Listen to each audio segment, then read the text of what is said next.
So, Melissa, I don't know if you saw, and I don't know how offended you were, and I don't know if we're still friends or if we're still talking, but I did make a YouTube video called Why I Hate Live Poker, and I did rant for 30 minutes about how awful live poker is. And I know that you like live poker, so are we okay? Are Yes, we okay? Let's just start with that.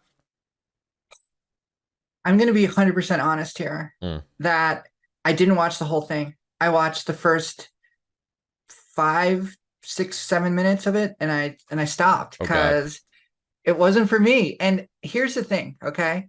I'm not, like I don't know if I was like offended. I wasn't offended, but I definitely was like, I don't really want to spend more time like being convinced that like what I do every day and like pour my my whole heart and soul into is like worthless or whatever. Like, and the one kind of like flaw I found in your rationality at the beginning of the video was like you said you made some comparison to like I don't want to offend people, who play live, et cetera, et cetera. And then you were like, just like I forget exactly what you said, but you made some comparison to like, look, if you really like a certain type of food and someone says I hate that type of food, Mm, you're not going to get upset about it. mm, But I think the difference is that with something like live poker, just like anything else that people are very committed to, and I've learned this lesson too in other ways, but you can't like no one is pouring their whole heart and soul into like really liking apples. So if someone comes around and says apples are awful, I can't stand apples, like I'd go insane if I had to eat an apple, people are like, okay, whatever. Like, I mean, maybe in some rare case if you own an apple farm or something you would take offense, but so all of this is a long way of saying I wasn't offended by it, but I just didn't find it as interesting as maybe I would have if it was like a topic that I wasn't so close to. mm. Yeah, I think the maybe like another disconnect here is that because I've played so much online poker and because like I've Mm-hmm. played like Zoom and I've coached Zoom and like it's click, click, click, click, click, like loads and Yeah. loads of clicks per second.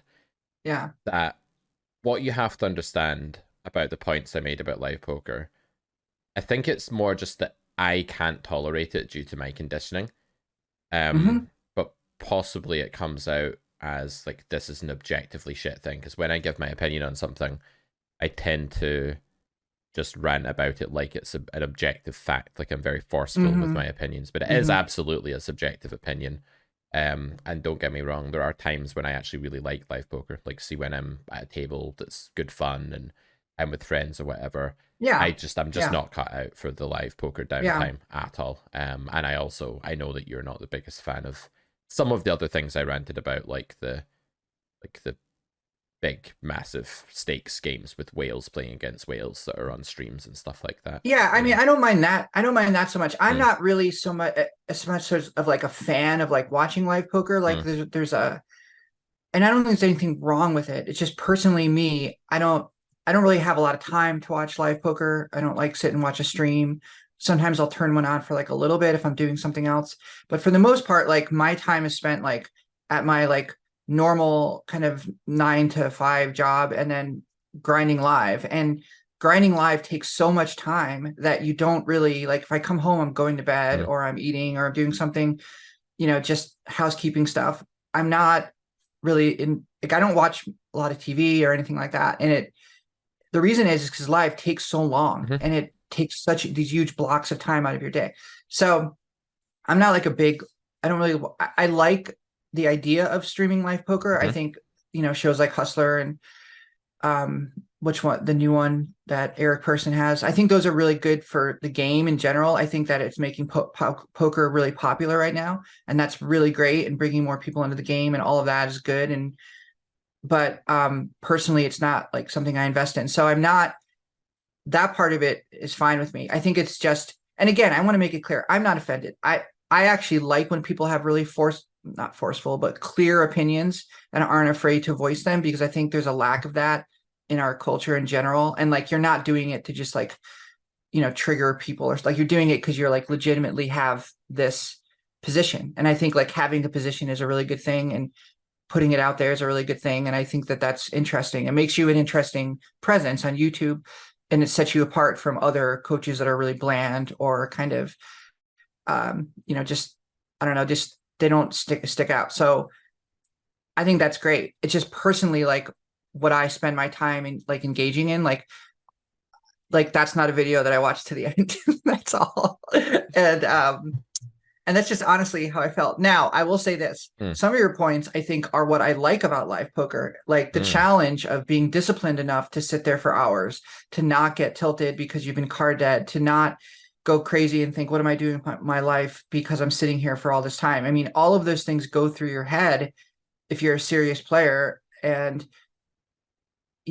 like we talk about a lot on this show about like, resisting this kind of impulse to hedonism. And part of that with the live game is engaging with that part of yourself that wants that stimulus, that wants something else to happen, that you get online. And so much of like online poker and just online culture in general, which I think you're more a part of than I am, 100%, gives you that stimulus and gives you that, like it increases your, the way that you experience things. And so naturally you're going to get more accustomed to that. I come from a different place than you do. And so I never really developed that way. Yeah, no, I think that those are all fair points. And I think like the challenge of overcoming the sort of downtime is definitely a really interesting part of it. And I think what I'm kind of saying is I don't in any way need to take on that challenge. I don't want to take on that challenge. I would really like hate it if someone made me take on that particular challenge, just like there's lots of other things in life that I probably could do if I really had to, and maybe they'd be rewarding, but I'd rather not.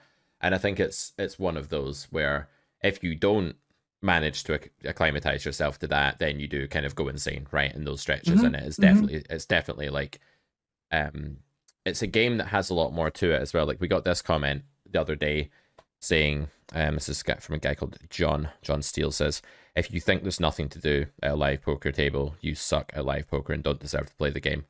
I kid.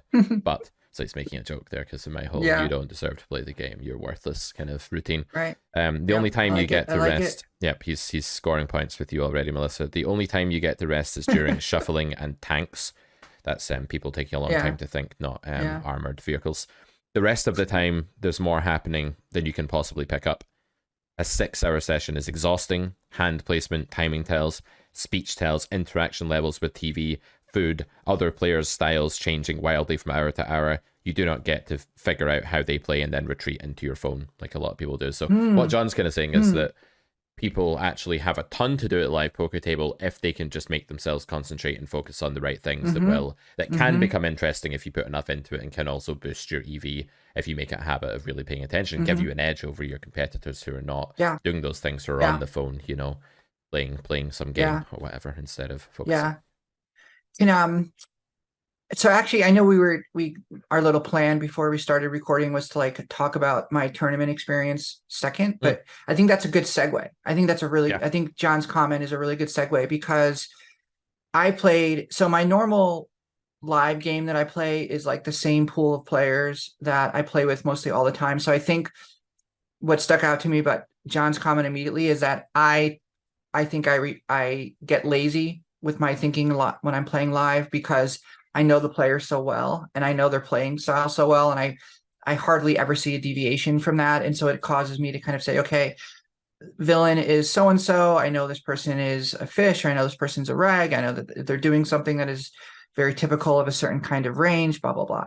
So, but I do 100% agree with John. And especially if you're in a environment with players that you've never played before, like a tournament, then yes, 110%, you can't stop paying attention. And I don't play a lot of tournaments. I don't consider myself to be a tournament player. I don't spend much time at all studying tournaments.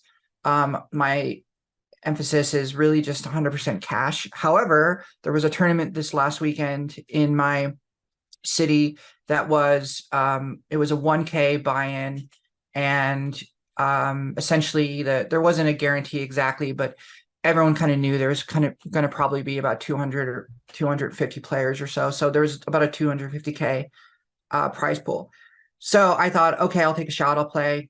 I did a little bit of looking at ranges for a couple days before I played, but I didn't really do anything serious. And And what stuck out to me about being in a tournament, and it was a quote unquote main event style tournament. So like the levels were like 40 minutes, which is much shorter than obviously the main event in Vegas. But for a local tournament, 40-minute levels are fairly long. Most of the times they're about 25 or 30 minutes. And so this was longer structure. It was a bigger field than normal. And what I noticed is like in the middle of like level like 4 or 5, like in the evening of day one, the grind of it is so different than live poker. And it's not the grind of live poker where you're in your card debt, or maybe you have a big hand and then you're kind of like, you engage and then you pull back and then you engage. A tournament is you have to constantly be engaged, and you have to constantly be like, I felt this pressure the entire time because you have this, the blinds are going up, the clock's ticking down, and you're just constantly in this pressure cooker that is different than live poker. And You mean I found different myself to cash wanting game poker, right? That's what you're saying. then cash game. I'm sorry, yeah, cash game poker, exactly. Like you can't just get up and leave. You can't take a break. And I felt this impulse, this real desire to just be done with it. Like I just was like, I don't think I'm having fun. Like I don't want to deal with this. I don't want to be here anymore. Like I want to leave. I want to go somewhere where I can relax. Like I honestly was like, maybe I'll just see if I can get into a cash game and just chill and like be out of this. But I fought that impulse, and I knew it was a false impulse, and I knew it was just a part of myself that was, nervous, anxious, scared, whatever. But it was something new that I was not used to. And I wanted to talk about that a little today, because every once in a while, like with poker, I feel like you encounter a new level, or you encounter something new, not just a hand that maybe you haven't seen play out that a certain way before, but an emotion that you haven't experienced before, a certain kind of a certain kind of test for yourself, or position that you're in that you've never been in before. And this was that for me. So yeah, it was, and I ran deep in the tournament. I ran to day two, and I was short stacked pretty much the entire second half of the tournament. I had like less than 25 bigs. Mostly I had less than 20 bigs. So I wasn't playing a lot of poker. I was really just looking for spots to shove, to push. And so that was also its own struggle. But anyways, John's comment reminded me about that. And it also reminded me about the fact that like when you're in a tournament, you can't stop paying attention because you're playing against a table full of strangers. Yeah. Yep. All good points. So how did you overcome that then? So you were feeling that fear, you were feeling that kind of like, Mm. I don't want to be here. This isn't a pleasant emotional state. Let me change the scene to change the way I'm feeling and just sort of be done with it. Mm. So you said that you called bullshit on that. You said you're not real. Was there anything else you had to do to sort of like fight through those emotions and come out the other side, or after you acknowledged them as like kind of, phantom emotions that weren't really describing reality, did they just disperse Mm. after that on their own? No, I think they leveled off. I think I became more accustomed to it. Um, and maybe they never really totally went away. I was at the start of day two. Um, I started day two. There was 41 players left in the field, and I was player 41. My stack on day two was the starting stack on day one, 60K. Yeah. So, and it was really funny. The table I was at, the guy sitting next to me, like there's a chart that showed everyone's how many Hmm. chips everyone had, and he's like, wow, someone has 60K. They made it to day two with the starting stack. And I was right next to him, and I was like, yeah, I was like, whoever that is must be a really good player. And it was like, he's like, oh, that's you, isn't it? Never mind, my stack was right there on the table. You Mm. could have seen. But what did I do? I think that I called bullshit on it, but I also knew I had an escape hatch, and the escape hatch is, this is not my jam. This is not cash. So I felt a little bit like, well, this is not really where I'm used to. This is a kind of an alien world for me. So naturally I'm going to feel this way. So like nothing unusual about it. Hmm. Carry on kind of thing. Yeah. Yeah, it's amazing. It just reminded me of like golf earlier because I'm on like the roller coaster of golf. Playing golf feels like being led on by like a really manipulative girl or something like that as a teenager. That's how it feels. It's like, why hasn't she texted me back? Why? So she was really nice to me yesterday, but then I've not heard from her all day today. Like, what's going on? Golf is like that. It's That's like funny. some days you're like, man, I'm so in love with this club. This club is hitting it so well. I've like mastered this 8 iron. I can do whatever I want with it now. Yeah. This hole is no problem to me anymore. Man, everything feels so right. My swing feels normal. This is awesome. I'm so confident. And then it's like everything has fallen apart within the space of 10 minutes and I can't swing the club. So it's like that. And it just reminded me Yeah. today of like playing okay for like most of the round. I only played like 9 holes, but I was like playing okay for most of it. And then I got to like the 6th tee and like there were these 2 old ladies like walking from like the like one of the greens that was nearby, and they had to like walk past and wait for me to hit my shot, and like my mental game just fell apart. It was like 2 old ladies are Mm. somewhere near me. I'm not used to this. I'm now terrified and all of my muscles have tensed up. So it's amazing how when you take the body and the brain out of its like normal functioning Yeah. environment and just change like one thing, it doesn't even have to be as like huge a change of like you're playing tournament poker as opposed to cash game poker. Like that's a pretty big Mm. change. It's almost like a different game Hmm. entirely. But just like put a couple of old ladies on the horizon who are like watching you, and now it's like I'm so fucked here. There's no way I can hit this ball. I'm screwed. I'm pathetic. I don't deserve to play this game. I should go home. It's like thoughts like this. It's like holy Yeah. shit, where did that come from? Yeah. So sometimes like you just have to get into like whatever your normal groove is, like your functioning mental state, and find that, Yep. and then Yep. you're totally okay. I just think nerves are just like the most destructive thing in the world, and as long as you're feeling Hmm. pressure and nerves, and as long as there's a kind of interpretation that that's an insurmountable challenge or it's a threat that's like too big to be comfortable, the body's going to tense up, your brain's going to start, the blinkers are going to come on for the poker player, you're going to have Hmm. unthought through decision making, your deliberation's going to be shorter and more extreme and more desire focused, and it's going Hmm. to lead to mistakes, right? So it's just about Hmm. calming down that kind of shock, Hmm. fear, anxiety reaction sometimes, and getting back into the normal groove of things for sure. Yeah. The guy next to me at my table all day on the first day, had so he had a COVID mask on, he had a hoodie, and he had sunglasses. Was it Ike And on Haxton? top of no, it wasn't. But well, maybe, I don't know. Who knows? I can't tell. He was like the Invisible Man. Um, but he was sitting on, I was in seat 4 and he was in 3. Uh, after in the first like hour or so, like after every hand, he literally whipped out a notebook and he was taking notes at the table on players.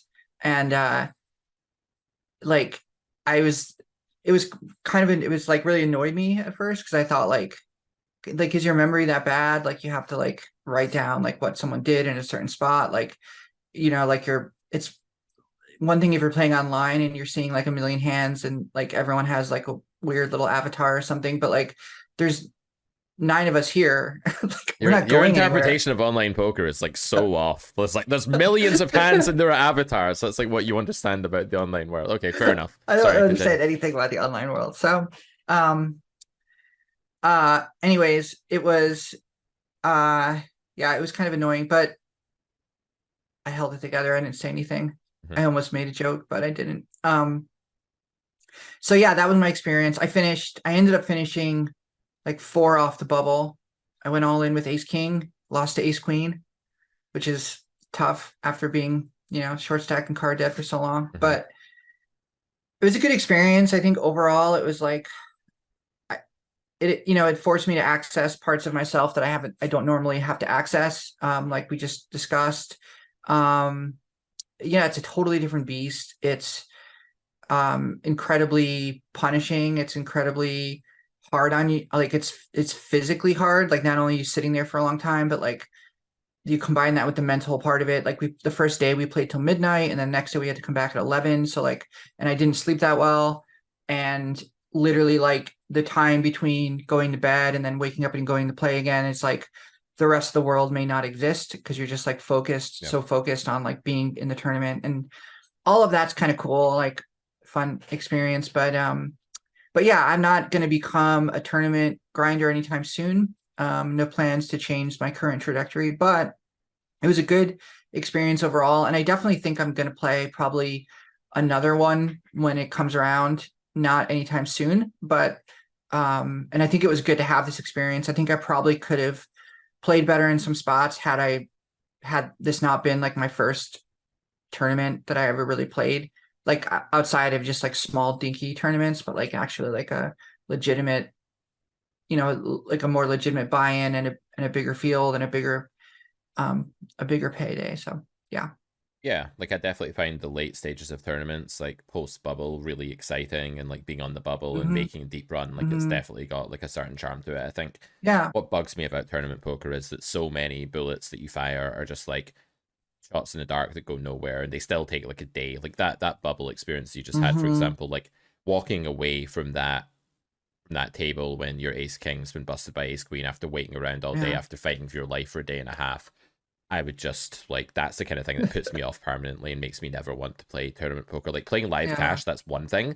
Like I look at live cash and I'm like, oh, that kind of gives me the heebie-jeebies. But live tournament poker, that's like taking the worst of both worlds. I can't stand tournament poker and I can't stand Yeah. live poker. If you made me play in a live tournament, I'd be like, I want to get paid like the full Yeah. buy-in plus another buy-in to do this because it feels Yeah. like work. Like it feels like legitimately like a really I don't know. It's the idea of just like walking away with nothing after days. I That know. feeling I is know. just, and you I can't view know. it that way. Obviously, you have to view it as like another, square on the sort of snakes and ladders board that you're going up and you're ultimately Yeah. trying to get to the very top. And there will be snakes and there will be ladders, and ultimately you go up, right? There are more ladders than snakes. That's an awesome analogy. I love the snakes and ladders analogy. I'm going to use that in coaching.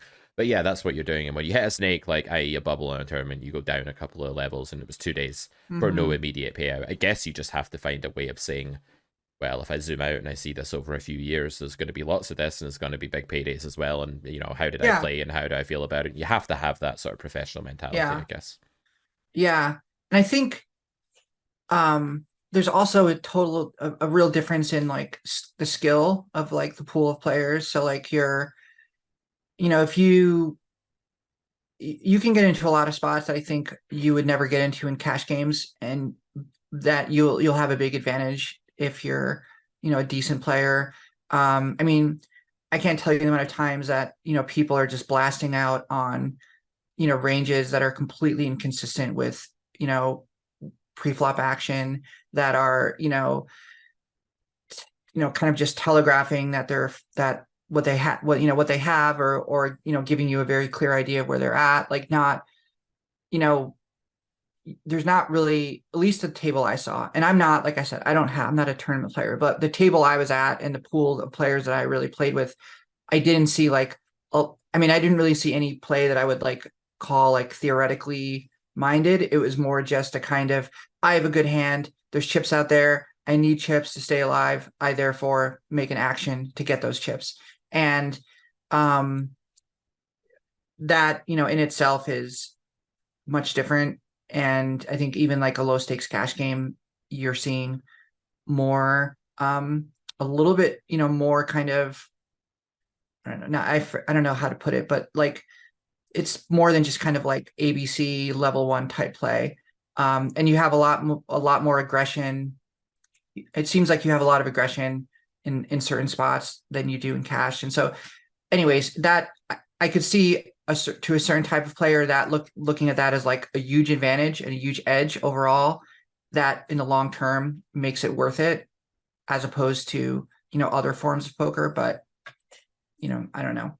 Yeah, it's an insane amount of volatility. Like as a cash Yeah. game, live cash game professional, say you're playing like 510, and I used to teach a guy that played 510, very successful pro. This is going way back, like 2017, I think I was teaching him. Hmm. And one year he made like 180K or something like that from playing live poker. Then the Hmm. next year he made like 90K. It's like, well, you're a Hmm. way better player the year, like the next year that you made 90K than when you made the Yeah. 180. Like, what happened there? It's like, Yeah. well, yeah, my win rate's definitely bigger now, but you're a live player, you're playing like 40,000 hands a year, and there's a massive amount of Yeah. standard deviation in Yeah. like what's going to happen over Yeah. that sample. So when you play live cash, you already incur like a ton of like your floor is extremely Hmm. far away from your ceiling in terms of like I don't know, a confidence interval of 98%. Like the floor for that Hmm.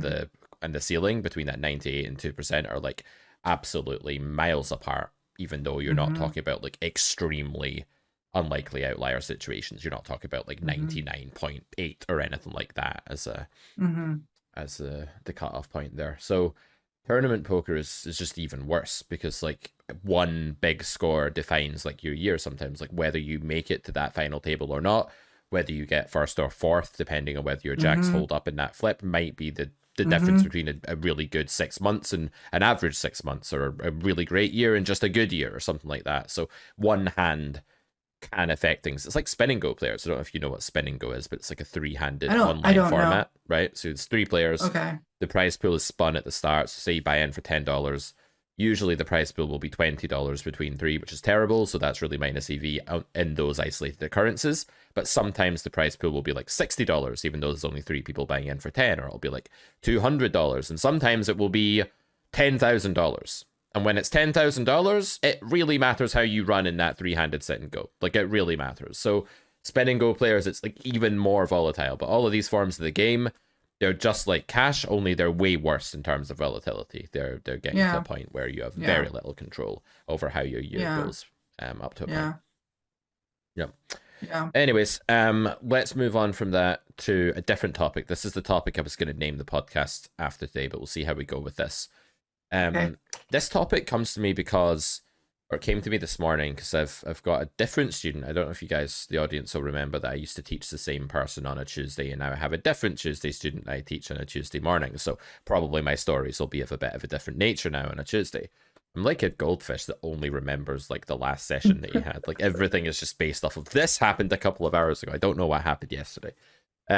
So anyway, the student I'm teaching now on Tuesday, by his own admission, has basically played poker under a completely non-existent theoretical framework for a while. Played back in the day, then came back to the game, in his own words, made up bullshit to survive, didn't have a clue like what was actually going on, and didn't know how sort of nonsensical and fabricated all of the pseudo logic that the student was making up actually was, until he took the Carrot Poker School. And then, having taken Carrot Poker School, he's then like, holy shit, I now realize that I knew absolutely nothing. Like, I thought I was, I didn't think I was the greatest player in the world, but I didn't realize just how hopeless I was when it came to like poker theory. And that's a great epiphany, because in order to actually get to where you want to be and be on the right road, you have to know that you're on the wrong road, or you're never going to transition over to being on the right one. So like, that's a good realization. But in the wake of these like years or months or whatever of having just made up thought processes, I'll just give you some examples of like some made up thoughts that people in this position might have. They might say something like, well, I was trying to rep this. I wanted him to think I'd slow played that. Well, I thought he had this hand. Just like really specific made up arbitrary thoughts, like justifying things. Well, I thought he would fold because this looked strong and earlier I had done something different. Like this kind of logic. Like, there's no theory there. It's a completely vacuous situation. You just have this like empty chamber where good thoughts should be. And you know the whole, well, the devil makes work for idle hands, eh? Well, how about that? You ever think about that, huh? So you have that whole, I have to do one Peterson impression per episode. It's absolutely standard. Yeah. And when there's nothing in your thought chamber, like all of the random bullshit, nonsensical, causally, logically unrelated things can just wander in. It's like, oh, look, there's an empty brain. Let me just wander in there and occupy it like a parasite and just like be this horrible poisonous thought and get away with it, because there's nothing else there to sort of like occupy that chamber where thoughts should be. So I think when you have no concept of how poker works and how EV works, and you have no theory whatsoever, and then you play poker for a while, your brain invents things. It needs to have some kind of thought process. We've talked about this before. A lot of people do this at the live table. But what kind of state does that leave you in after months and years of doing that? Like, when you behave in that way for such a long time, it's simply not the case that you can then go, oh yeah, I was doing everything wrong. Good thing I realized, because now I'm going to stop doing everything wrong. It's like, no, I was doing everything wrong, and now I'm still doing everything wrong. The only difference is I can see that it's wrong now, but I'm still doing it because I've built all of these habits, and I haven't yet ingrained the good thoughts. It's like when you have this stuff growing over your thought process, it's like this mold. And then even if you have good things in there, you can't really use them because the mold is just everywhere. It's like thick, and it's like stopping you from actually, like, it's stopping the ball from moving. I'm thinking about golf, and I'm thinking about like trying to like get the ball moving through some horrible thick grass. It's like impossible because it's all overgrown, and it's like everything's golf right now. You're just gonna have to deal with it, Melissa. Every analogy. Can I make one comment? Go for it. Your outfit is very much a golf outfit. But I just came from the golf course. So. You look like a golfer. Yeah, I am. I'm trying to be a golfer. I'm failing, but I'm trying. Yeah, I'm trying. Well, you look the part. So, anyways, go on. At But least, at I'll just least say does that. that it's At least I look yeah, the part. yeah. You wait till you see me swing a club, you might no longer think that. But so I guess It's funny because I'm thinking to myself like, who is this golfer giving poker advice? Like you just like snuck into this role. Like yeah. it's like most golfers I know are terrible at poker. In fact, when someone walks into a live cash game and they just came from golf, Hmm. like that person is a whale. Like I want to sit at their table because like they're usually drunk or at least like feel they've had a few Hmm. drinks. They have money Hmm. generally. They fit a certain socioeconomic class and they like to gamble. And so like that combination and they want to have a good time. They don't Hmm. want to sit there and grind. So like, yeah. So if you walked into a card room and I didn't know you, I'd be like, This guy's bad. look, This look at guy's a that whale. whale. Well, I think what's going on here is that there is a tautology, which is you can't be good at both poker and golf. I think that's probably true. It's just that you guessed the wrong one. That's Yeah. all, Melissa. You guessed that that I was good at golf. That was the mistake you made. That was a mistake. Yeah. Like I Yeah. think I'm wrong. your It was a argument, read. It was a wrong yeah, read. your argument's valid, but you picked the wrong premise. It's the true one. That's what happened there. Which is what you're describing, which is a tendency of a certain type of player, like that's been taught that has learned the wrong way. And that brings me right back to where I was. Excellent segue back. Okay, A star. You're welcome. You're welcome. A star. So basically, my question to you is, what kind of damage does this actually do long term? Like, do we just stop it saying, oh, this guy was on the wrong path and now he's on the right one? That's one extreme. Like now we're going to fix him because he's on the right path. So it's going to be okay now. It's maybe going to be a little bit bumpy, but now he's on the right path. He's going to be fine. He's going to become a winning player. It's going to be easy. That's one extreme. And then the other extreme is to say, well, you invited these weeds into your house and now they've become a jungle. And even though you can now see that the jungle is there, you're not going to be able to remove it. And it's going to ruin your ability to actually use the stuff you're learning now. Oh, where's the middle ground? Like, where are we here? Like, what's the reality? So I don't know. Did you, this just gets me to like my question listening to that is like, is it possible to just be too far gone? That's what I'm asking. Yeah. Like, what if it's possible to be too far gone? Like, what if it's the kind of thing where with certain students, and I'm not saying this student is that far gone, right? Necessarily. Right. Like, maybe not, hopefully not. But in principle, is it possible for a student to be wheeled into your surgery as a poker coach and they are basically unsavable? Like, no amount of surgery or medication can save them from the injuries they've sustained. Like, is that possible? I don't think, okay, I think it's definitely possible, but I think it has more to do with the goals, attitude, work ethic of the player than it does with what, how thick the jungle is in their own house. Okay. That's a terrifying image, by the way, for some reason. I don't know. It's very literary. It's very much, it reminds me of like a lot of like Southern American writers, like that in the like 20th century had this, there was like this movement of like magical realism where they would write about like things like, I don't know, things that were like not, they weren't real, they were surreal, but they would express like these incredibly interesting truths. Anyways, that image in itself seems like it came from one of those novels. But I think if your jungle's too thick, I think if you desire if to say, okay, I realize my thought process is totally screwed up here. I'm going to have to just literally break down everything I know and build myself up again like a baby learning how to talk. Then I'm going to have to like, but I'm willing to do that. So I'm willing to be, shown that I'm wrong again and again and again. I'm willing to, I think practically this may not always be true, but I do think it's something that you have to kind of come to grips with, lose a lot of money. Not necessarily lose a lot of money, but invest in the game, invest in your training, invest in, you have to make sacrifices. I think the more dense your jungle, the more sacrifices maybe you have to make. And so that could mean playing at a really low stake. Maybe you're used to playing, 1-2, and that's where you're comfortable. And then all of a sudden you're back down to 25-50 live, which those games do exist every place. There's one where I live, but being humble, having the humility to realize all of these things, those are those are certain examples. I don't think all of them will necessarily apply, but ultimately you have to want to get better. I think if you want to get better and you set a goal, Mm. um, I think in general, human beings are capable of amazing things, and we don't allow ourselves hardly ever to reach our full potential. And one of the reasons we don't do that is because of thought processes like, I'm too screwed up. I was never properly educated. I'm not a smart Mm. person. My job sucks. I'm never going to get a better job. My personal life's a mess. I'm never going to meet someone. I'm never going to have a family. I'm never, all of these things that like we tell ourselves like that are like that can destroy you, I think are untrue. And I think that we have the ability to be phenomenal, all of us, every single one. And so, no, I don't think there's ever someone that's too far gone. However, you have to realize that it's going to take a lot of work and it's going to take a lot of sacrifice and it's going to hurt for a while and you're going to suffer for a while. But if you're willing to do it, then it'll be better than anything you can imagine. I sound like Peterson. I think we should put you Um, like at the airport in like a book stand or something like that. You sound like the kind of self-help guides that people would buy just before they go on the plane or something like that. Like, you're capable. No, if I did that job, I wouldn't last long because I'd be like, you're capable of great things. You're an amazing person. By the way, air travel is incredibly unsafe.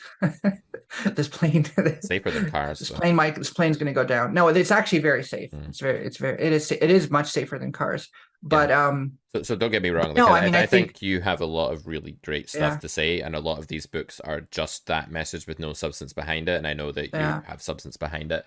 But that was just like the most overwhelmingly positive thing I've yeah. ever heard you say, like back to back. So it took me Well, by I believe surprise. it. I believe it, and Mm. I don't like a cult. This I don't like the parts of culture that convince people they're worthless or Yeah. that they're not good enough or Mm. that they or that leads them to false, to false goals of saying you need money, power, being attractive, all of these things. I mean, yeah, that helps, but the reality is that none of those things, you know, are in themselves, um, going to bring you any kind of satisfaction. And that if you have a goal and you pursue that goal, that in itself is like, I don't know what else there is in life. I think that's the ultimate thing. It's like if you're not pursuing a goal, I don't know what you're doing every day. And I Mm. just feel like if I didn't have a goal, if my goal wasn't constantly to like get better at poker, wasn't constantly to like improve and to just be better every session, every hand, every thought process, Yep. I'd be very unhappy. I Yep. would just be things would be so boring. But most people don't think that way, and that's why most people are boring. So I'll bring it back And a lot of to people are being depressed. Like cynical a lot of and people are depressed. Yeah. depressed and anxious because they're spinning their wheels. They don't actually have a clear purpose, and that purpose doesn't actually have to mean anything in the grand scheme of things, because like human life doesn't. And in like 100 years, Yeah. like in 200 years, no one will even know that you ever existed. Probably they'll know I existed because Yeah. my YouTube videos will still be on there, but like they won't know that you existed. So in a couple of Well, hundred years, yeah, and I'm fine with that. You know what's funny too is that I don't understand like one of the things that always like Phil Hellmuth says a lot where he's just like always concerned about his legacy, right? Like how am I going to be remembered? Mhm. Where's my name going to be on the list of poker greats, Yeah. et cetera, et cetera. Like I don't care. Like I don't really care at all about that. Like I'm fine with no one remembering me. I'm absolutely fine with that. Like and like it's odd to me that impulse to like want to last beyond your physical body, to have your legacy. I mean, yeah, it's nice to be remembered by people that in your family that loved you, et cetera, et cetera, but like that burns out after a couple of generations, Yeah. right? I Yeah. mean, maybe there's some pictures of you, Yeah. but like I was looking, actually I have a picture of my father when he was in high school, Mm. and I was thinking to myself like, gosh, like that was like 1960s, early 60s or something, and like like so then there's like me, and then there's like my brother has two kids, and so like there's them, but like when they're adults, like, and they have kids, like that picture is going to be so far out, it's going to be so distant, and I think that's okay. I mean, that's okay. It's not Yeah. like you don't need things to stick around. So yeah, I forget what we were talking about, So but Helmuth and like, well, on that note, that's yeah, probably just another like afterlife thing, right? Like people, we've talked about poker death before on this podcast. yeah, And a lot of people can't. I'm one of them, by the way. I really have a hard time like thinking about like my own death and mortality, and not like I have an absolute head fuck over the concept of not existing. Like, see, when I try to imagine not having a brain Hmm. that's capable of being conscious, like I'm okay with the idea that like Hmm. I go to sleep and I'm temporarily unconscious, and that makes it a little bit easier to get my head around it. But that feeling of just like Mm. not existing, and here's the biggest head fuck, not having existed for hundreds of years, the feeling of not having existed for I hundreds of know. years, like trying to wrap your head around that, that's messed up. So obviously this causes humans a bit of distress, and we have various ways of dealing with that. People, use religion and say that, there's an afterlife, and they convince themselves of Hmm. that, and they're confident that life goes on after your body stops. And Elmuth's legacy could just be another way of him saying, "Well, I will exist in some way, even when I don't in the flesh," and that's comforting or whatever. It could be a similar thing. I don't know, but yeah, we do come up with various ways to outlast Yeah. physical death, at least conceptually, if not actually physically or metaphysically. So anyway, Yeah. um, I think the thing about death for me is not going to be like, I'm not like scared of it. It's more just like, I know that you're going to feel, I mean, if most people who are like, on their deathbed and actually experience a death where like they slowly die, I'm not mm, talking about someone that just like gets hit by a bus, but like is like sick and, yeah, knows, okay, I have X amount of time left. yeah, The feeling is like, damn it, like I'm out of time. mm-hmm, Like there's so many things I wanted to do. Like I never saw this part of the world. I never did X. I never, all of these things I think are like people like this regret of like you've run out of time. mm, The clock is done. And I feel like that's the hard part, like of like realizing like because there's so many things I want to do that you just realize you just can't do. Like there's no way I can ever read all the books I want to read. mm-hmm, It's never going to happen. There's going to be all these great works of literature that will probably, if I did read them, would be life changing and would allow me to experience an incredible amount of, you know, pleasure and all these other things, intellectual pleasure and everything else that I'll never experience. And just like there's all these people that I'll never meet, like that maybe would change my life had we met. And obviously you're okay with that. That's just reality. But I think that is like put into hyper focus when you're close to death. And I think that's the part that is like most disturbing to me is like being like, damn it, like I don't have any time left. Like I'm done. This is it. yeah. I think to me it's just more like I'm not going to exist. That's the end of everything. I can only experience the world through me. So if I don't exist, there's nothing basically to Yeah. experience. Like that's the thing that fucks with me. Yeah, interesting. So going back to this, like having a purpose in the short amount of time while we are on this earth, I think it's pretty irrelevant actually, like what that purpose means. And obviously, it's good to do altruistic things and help your community and help those around you and stuff, Sure. and help your family and stuff like that. Sure. But We support all of that here at Poker Still. yeah, we support like sometimes caring about other people, sometimes. But even if you just have a purpose that's important to you and you alone, and it gives you a drive, it might put your brain in a certain state where you're happy and you're motivated and you feel like life is moving along as it should. And this is kind of weird, but since I made a few lifestyle changes in the last couple of months, mostly they were just like things like getting out more, taking a bit more time off of work, like making sure I had something other than work to focus on, and not being like looking after myself a bit more, like just watching what I eat a bit more, like not getting really drunk and hungover, and like just trying to take better care of myself. But the main thing I did was I was like, well, every day I have a couple hours off and I go and play some golf, or I go to the gym, or usually it's Mhm. I go and play golf, or I go for a walk with the dogs or something like that. And since I've been doing that, like especially with the golf thing, just the idea that I'm on this path and I'm like really early on the path and I'm terrible, but I'm a bit less terrible than I was last week. And then I was a bit less terrible than the week before that. And maybe some weeks you're more terrible, but then ultimately it's like the snakes and ladders board again, like you do go up generally. And the feeling that like, I just thought when I was lying in bed last night, I couldn't really sleep last night. I don't know why, but like I was just lying there, whizzing thoughts just going round and round in my brain. And one of them was, what if you just got like so obsessed with golf that it became like a massive passion and you just like put everything into it, like outside of work obviously, like in its own allotted time, and you made it like a real burning passion? Like what if you just made it a fucking burning passion, Pete? Why don't you do that Mhm. and see where you go with it? Because you know it Mm. makes you feel good. Why does it make me feel good? It's like, well, humans feel good when they're doing things that involve experiencing the world, physical activity of some sort, and a sense of progress and a sense of challenge and a sense of being the protagonist in your own little adventure. I think that's what Mm-hmm. gives humans like a real drive to live, because that's what it is to like be a hunter gatherer in a tribe, going around and exploring regions for food and animals and finding that awesome resource and, you know, doing all of that stuff. It's very similar, right? Like that kind of like the things that were good for survival feel good to us. And golf is like almost a simulation of all of those things, because you're going around hunting in the sense that you're hitting something at a target. Like if you threw a Mm-hmm. spear at a target, you're like kind of hunting. Or you're going around and you're planning your way through terrain, like you would if you were like a human hunter gatherer. You're like foraging, you're finding your ball and then hitting it again and then trying to get it in the holes. You're kind of foraging as well in a sense.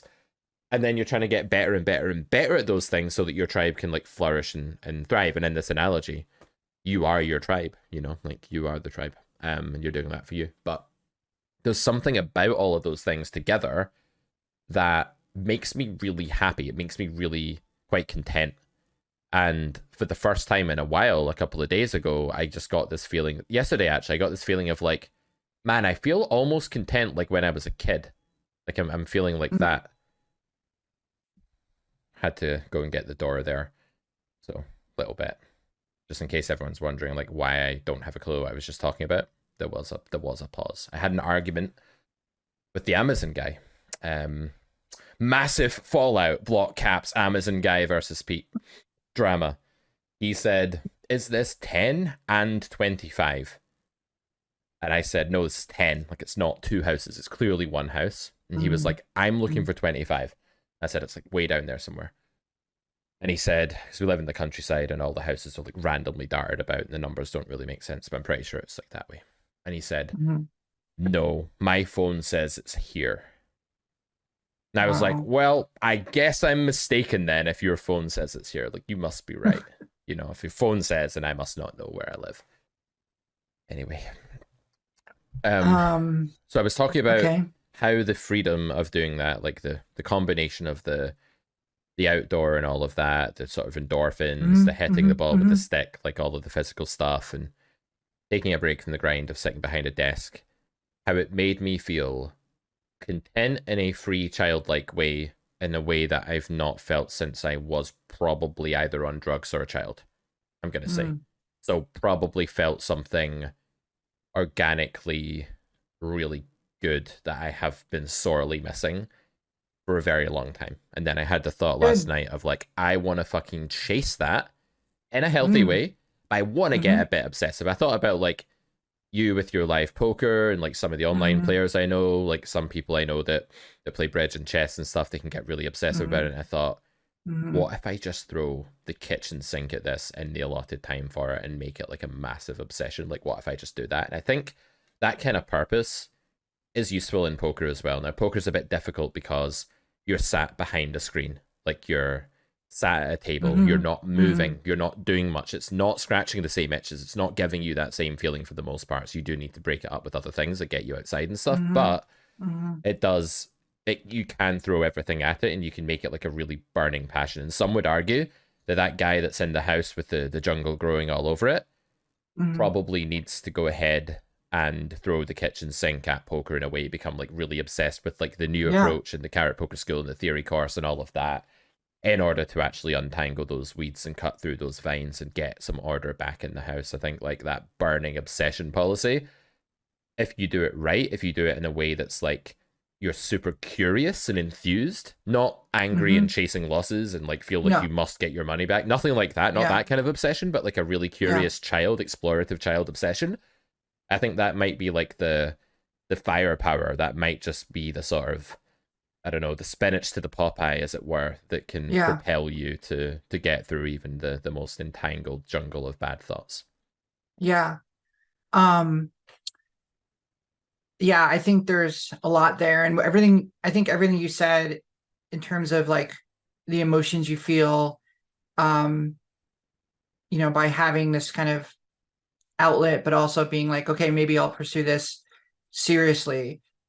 That is absolutely what I went through with poker. And it's really interesting because I decided like a year ago, actually, when I first around the time that I met you and reached out to you was when I decided I wanted to get better at poker, that I was tired of losing. I was tired of the frustration. I was tired of feeling like I was, I didn't have any idea what was going on. And I was tired of all of that. And, I didn't have an entire jungle growing in my house, that's for sure. But I definitely had some weeds for sure. Mm-hmm. And I definitely had a lot of live game.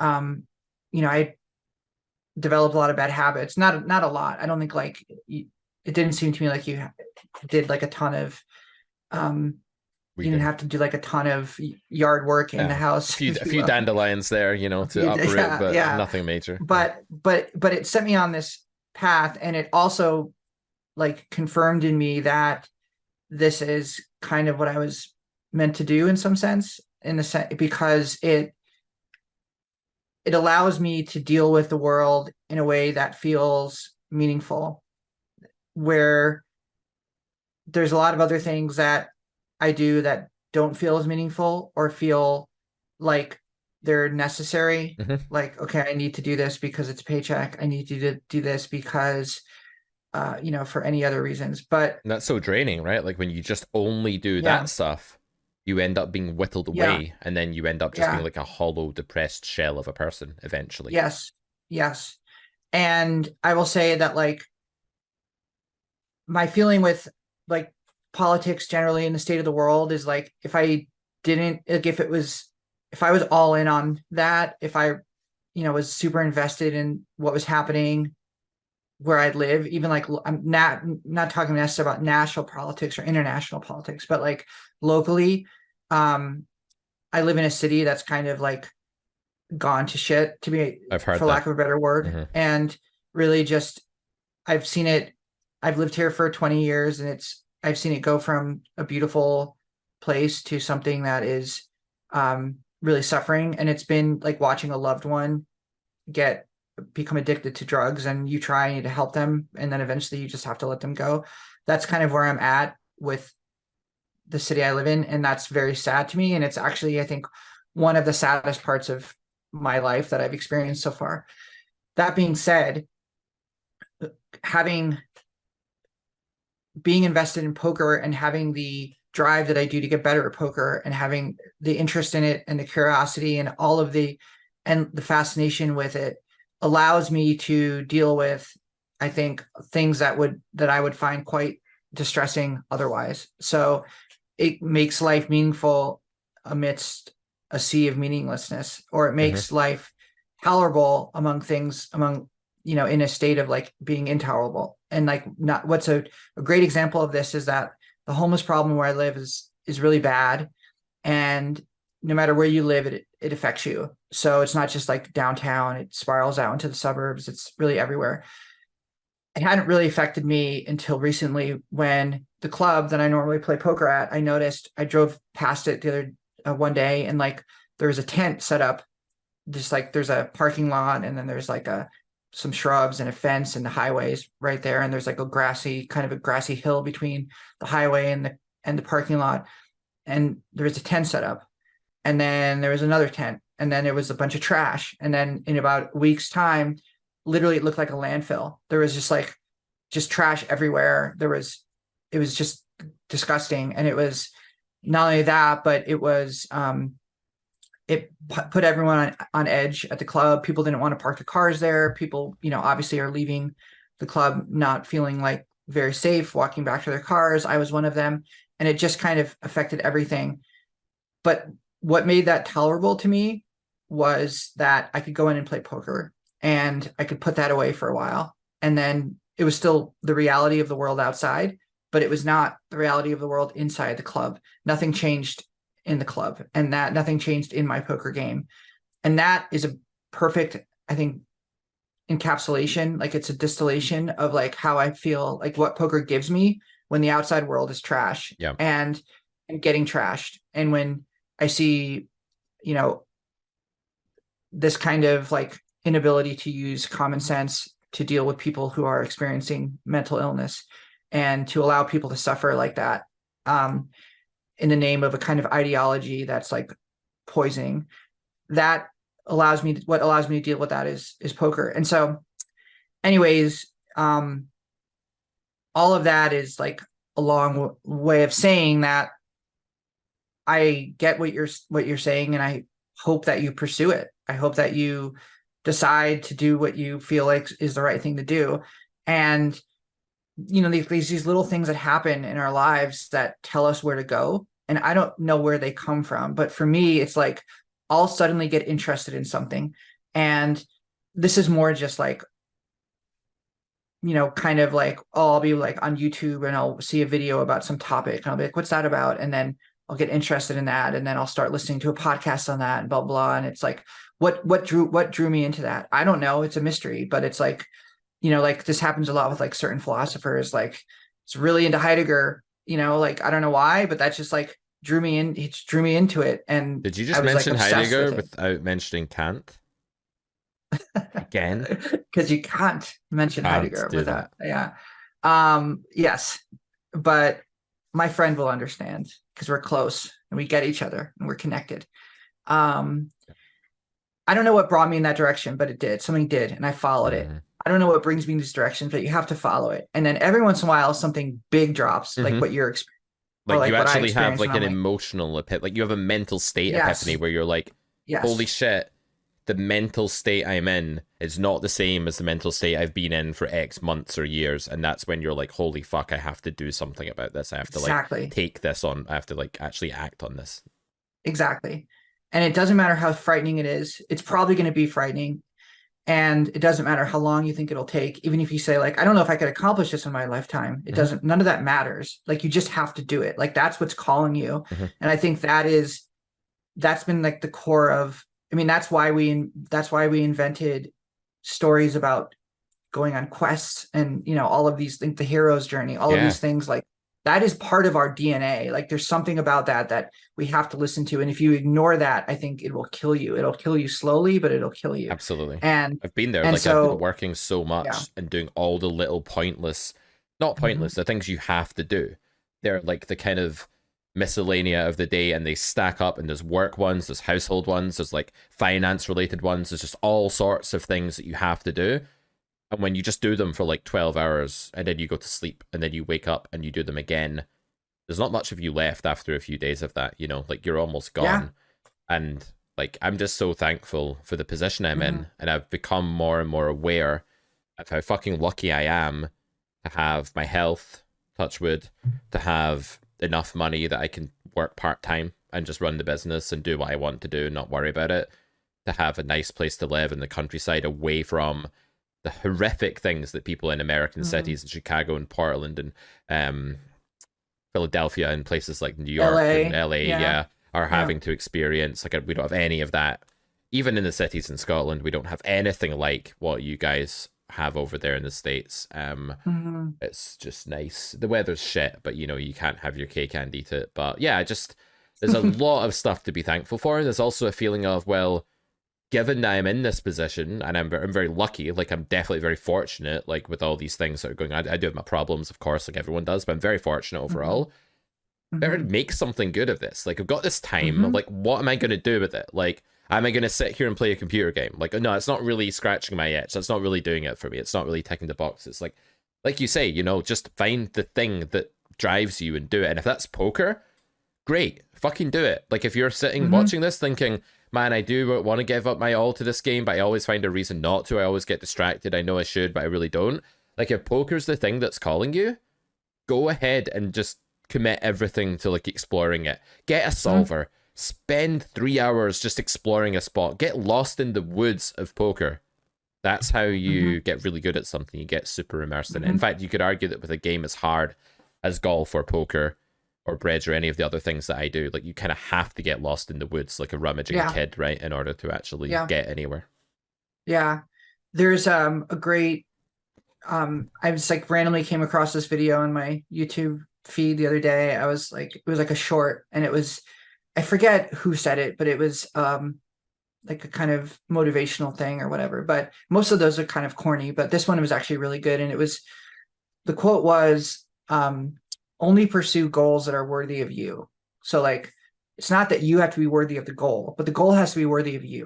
So you start from the point that you're that you have worth and that you have something to give to the world and that you have a purpose. That's where you start. And then you say, does this goal fit into that purpose? Is it good enough for me? Now, if that goal is not good enough for you, if the goal is below you, then who cares? Don't pursue it. Leave it alone. Like if you're like, I hate all of these people online, I don't agree with them and politically, and I'm going to just come up with the best argument to fire back, and and then I'm going to be like the person who wins the argument, and screw these libtards, whatever. Like that's a shitty goal. That's just, in my opinion. Yeah. In my opinion. Agree. But it's not worthy of you. You want to pursue a goal that's worthy of you. Yep. So this idea of like, I'm going to get really good at poker, I think that's a goal that's worthy of you for sure. I mean, it's a goal that's worthy of me, and it's worth me investing my time and bringing myself to it. Mm-hmm. And pursuing that goal. So I started playing poker seriously about a year and a half ago. So in that time, I've improved massively in my live cash game, but I've met you, I've started this podcast, I've met a ton of people through our Discord, and have learned so much and have a whole community of people that I could reach out to and talk to about hands and feel supported and feel like, there's players that play. We have someone in our Discord who has, makes like streams live games or plays live games and streams in Texas. And he's a phenomenal player and amazing to watch. And all of this world I would never have access to any of that if I didn't, I think, take that leap and pursue that goal that was worthy of me. And I feel like I still have so far to go and so much more to achieve. And like what I'm experienced, I do believe, like you, I think I'm very lucky, extremely lucky to be where I'm at, to be able to do all these things. But at the same time, it's not unique. I think if you think hard about it, you know what those goals are. And if you don't, start listening to yourself and you'll figure it out. Because once you figure that out and you pursue it, like, I don't know, I think that's what makes life worth living. Yeah. And also giving something back as well, right? There's like certain times when pursuing your own goal for your own sense of achievement isn't enough. Like it's great, like for me to go out and say, right, I'm going to play golf like X times a week. I'm going to like get lessons. I'm going to do this and this and this. I'm going to get better. I'm going to get my handicap down.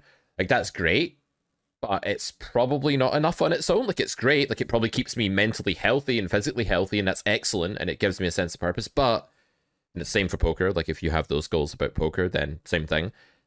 But like you may also need to do some other stuff that's just like volunteering for other people in some capacity. And everyone's different. Like I don't have a lot of will to go and like work in a charity shop and like sell clothes or something like that. Just a random example. So what I do is I take my passion for bridge and I like teach it in school, and I teach it in like an evening class and stuff like that. And I like teach bridge because even though it's a pain in the ass and like the day that I have to go and do it after working or after whatever physical exertion I've done, I'm like, man, I don't want to go and teach this class for 3 hours. I have to drive for half an hour and then I have to do this and I have to drive back. But every time at the end of the class, I just have this feeling of like, man, I'm so glad I do this. Like, I'm so glad I do this. So like, I think part of it as well is like, have something that's like an inward, like you and the world and you being the kid that's kind of progressing through that adventure, that specific quest that you've chosen for yourself. But then have like some side quests where you go and do things that involve other people benefiting as well. And I think that's like the recipe. And I'm getting closer to it now. Like I didn't realize before how inwardly like focused my life was and how it was making me totally miserable to just grind. Like I used to just grind my job in Carrot Corner, and I did get it to a good point. Like I'm glad I did that, but I would do so much coaching.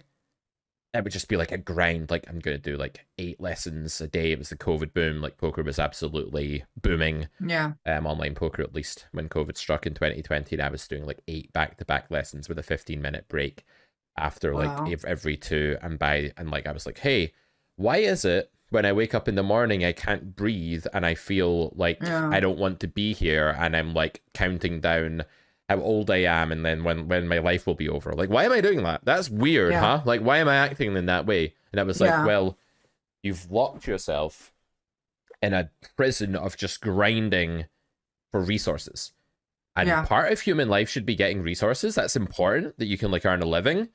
But when it's your sole obsession, when all you want to do is grind, grind, grind, like as poker players as well, who neglect their own development long term and neglect their love for the game and stop liking the game and just grind. They're like, oh, I have to put in a 7 hour session today.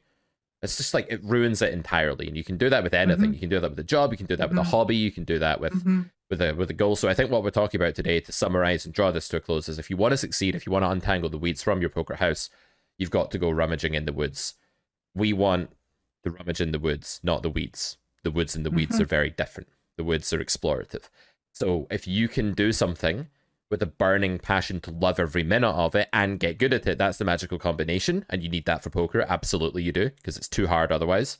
Yeah. And if you're just going to grind and just work with no passion and no curiosity and no reward, then you're pretty fucked. Like, you're probably going to burn out at some point. You're going to hate the game. You'll be jaded. You're never going to get that good at it either, because you don't have the energy going into it.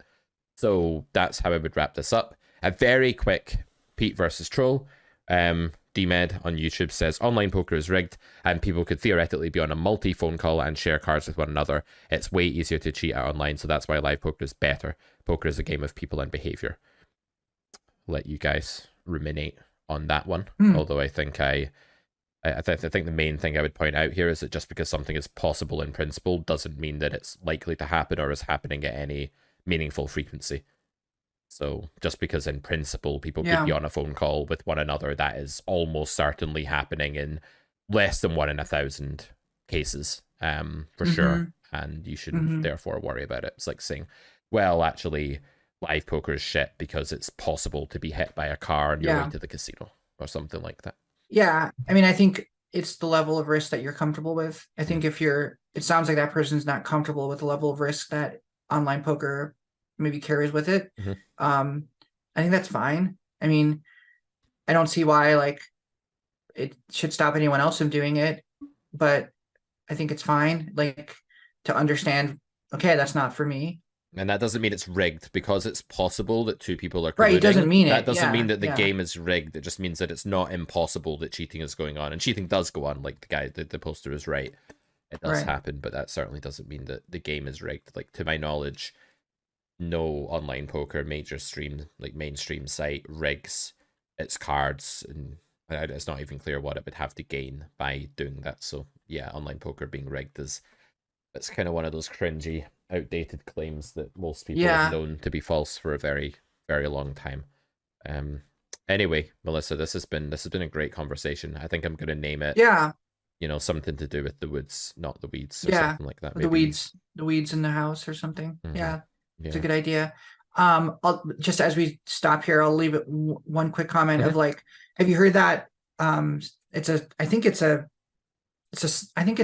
like a psychological finding that's been established again and again, but like, you can only make a certain, like, after making a certain amount of money, you don't get any happier. Like, that's for sure.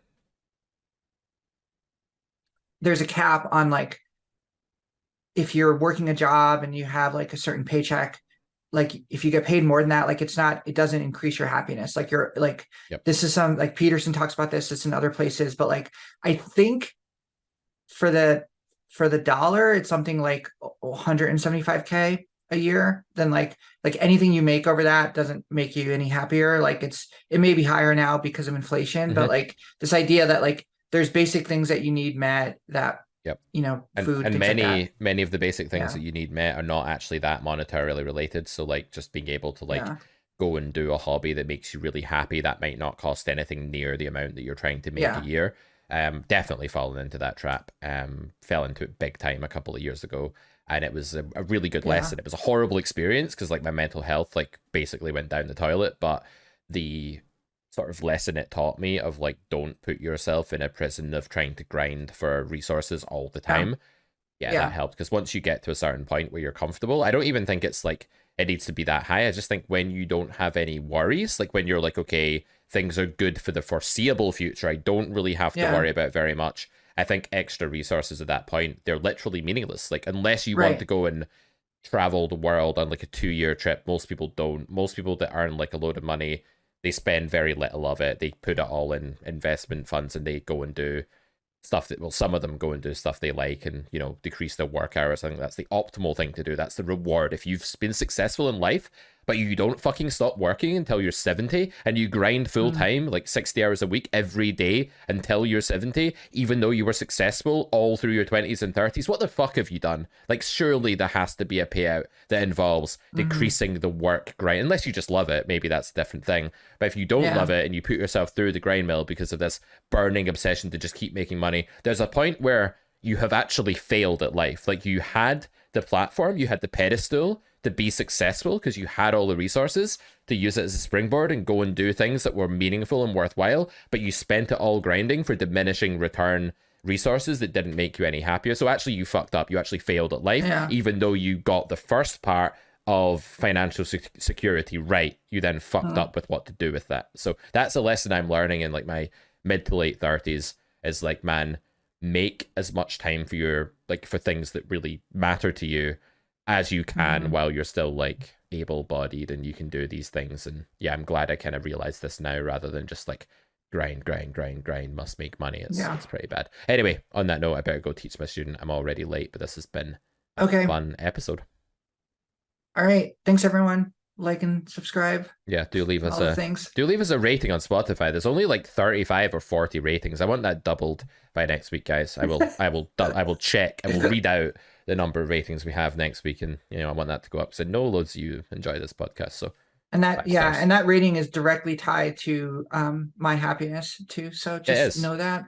When you don't rate the podcast, like, Melissa feels really sad, like just wakes up feeling sad, like cries in the morning, and just like really can't. Sometimes you don't even get out of bed, right, because there's not been enough ratings on the. So it's a normal day, but I just cry longer. Nachos, sour cream dip in bed, reading bad magazines instead of books. Shit day when that happens. Don't do that. Ignoring my Heidegger, not watching Carrot Corner videos all the way through. Yes, I mean, what the hell? That's your fault, audience, that she didn't watch the rest of my video. All right, really need to go, but it's been fun. See you next time.